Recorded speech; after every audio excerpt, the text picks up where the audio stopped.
नमस्कार, मैं हूं आपके साथ हर्षिता और आप देख रहे हैं आरवी एक्सप्रेस 24। देश और प्रदेश की तमाम खबरों को देखने के लिए आप हमारे चैनल आरवी एक्सप्रेस 24 को लाइक करें और सब्सक्राइब करना ना भूलें। कालाढूंगी विधानसभा के कोटा बाग की सड़कें आजकल पुरातन काल में पहुंच चुकी हैं। इन सड़कों पर विभाग द्वारा लगाया गया डामर कम और मिट्टी के गड्ढे ज़्यादा दिखाई दे रहे हैं। कालाढूंगी से कोटबाग बाजार की दूरी लगभग 18 किलोमीटर है, लेकिन इन 18 किलोमीटर की दूरी का सफ़र तय करते हुए यात्रियों को पुरातन काल की सड़कों का अनुभव होता है, क्योंकि सड़कों पर हर 5 मिनट की दूरी में गड्ढों के दर्शन हो जाते हैं। गड्ढे भी ऐसे कि इनसे वाहनों को नुकसान हुए बिना रहता नहीं है। कोटबाग के तालिया से क्षेत्र पंचायत सदस्य राहुल पंत का कहना है कि कोटबाग में मुख्य मार्ग से लेकर लिंक मार्ग तक हर जगह सड़कों की हालत बदहाल हो चुकी है, जिससे जनता को भारी परेशानियों का सामना करना पड़ रहा है। उन्होंने बताया कि इन्हीं टूटी हुई सड़कों की वजह से कई बार छोटे बड़े हादसे होते चले आए हैं।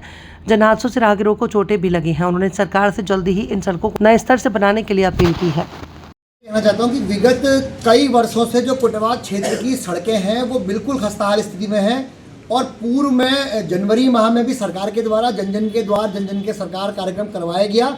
उसमें भी हमने मुखरता से प्रत्येक जो न्याय पंचायत थी वहाँ की सड़कों की मांग उठाई और हमने यह कहा कि सभी सड़कें जल्द से जल्द बनाई जाए।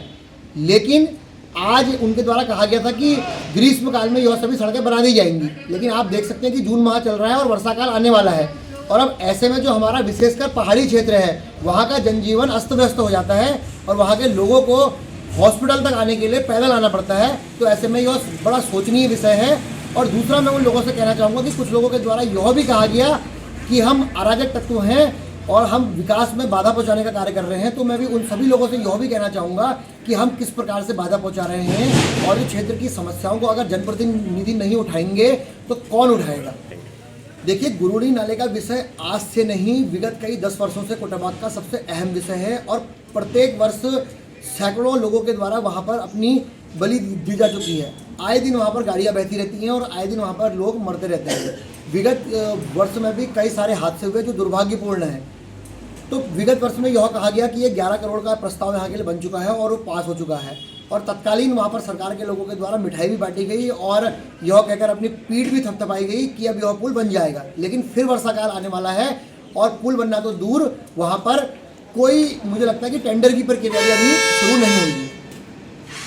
मैं महेश कांडवाल, ग्राम प्रधान बिहार। मैं पहले भी अपने सोशल मीडिया अकाउंट में अपने फेसबुक में सड़कों के मामले में रोडों की स्थिति क्या है दिखा चुका हूँ, लेकिन इस बार तो मामला बहुत दयनीय हो गया है। केवल झाड़ियाँ तक PWD विभाग इस बार साफ नहीं कर पाया, ना PMJSY ना PWD, कोई विभाग अपने सड़कों की झाड़ियाँ तक साफ नहीं करवा पाया है। जो सड़कें आज 7 मीटर 8 मीटर चौड़ी हैं वो 3 मीटर रह गई हैं। बड़ी मुश्किल से इसमें गाड़ियाँ निकल रही हैं। जंगली जानवर रात को रोडों पर झाड़ियों में छुपे हुए हैं, पैदल आदमी जा नहीं सकता है। बाकी आपदा के कुछ काम यहाँ पर हुए हैं, लेकिन उसमें भी आधे अधूरे काम हुए हैं। इस बार माना कि 10 लाख का काम हो रहा है, इस बार वो 50 लाख का हो जाता है, क्योंकि लगातार सड़कें ढह रही हैं, काम करने को सरकारें तैयार नहीं है। का मामला है, स्कूलों की स्थिति बहुत दयनीय बनी हुई है, ना स्कूलों की छतें टपक रही हैं। मैंने इसमें एस्टिमेट आपदाओं बना के भेजे, ना उस पर कोई कुछ काम हो पाया। लेकिन सरकार क्या चाहती है कि स्कूलों में बच्चे जब दब के मर जाएँ तब जाके काम करेंगे, तब कोई काम करके फ़ायदा है नहीं। तो घटना होने से पहले ही जागरूक क्यों नहीं हो जाते? कोई आवाज़ उठाता है तो उसकी आवाज़ भी दबाने का कार्य यहाँ पर किया जा रहा है। 2027 बहुत महत्वपूर्ण विषय आपने रखा कि बहुत महत्वपूर्ण होने वाला है, जिसमें जनता बहुत जागरूक हो चुकी है। यहाँ के क्षेत्र के प्रतिनिधियों से भी कहूँगा कि इसमें आगे आए। जो कर्मठ और विकास प्रत्याशी है, चाहे किसी भी पार्टी का हो, उसको अपना वोट करें।